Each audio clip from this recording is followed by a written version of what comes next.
شوفوا هذا الطباخ من ماركة BRS 7 عيون بقوة 9800 إلى 10500 واط.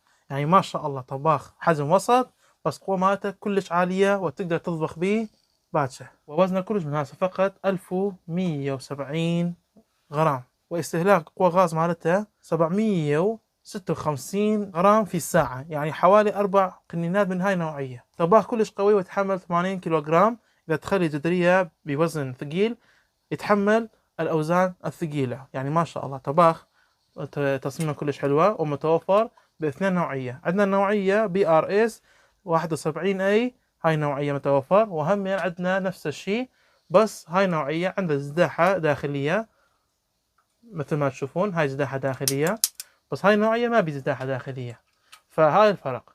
فنفس القوة نفس الأداء، فهاي الطباخ كلش قوية. والطول الصندة مالتها حوالي 50 سنتيم. وبسعر هاي نوعية بدون زداحة داخلية 70,000، واللي ويا زداحة داخلية فقط 75,000. وتجي داخل عزبة مالتها أو زنطة مالتها بالشكل أنيق ومرتب وعند الشيال، وتجي داخل كارتون وما ياخذ منك مساحة كثيرة داخل السيارة.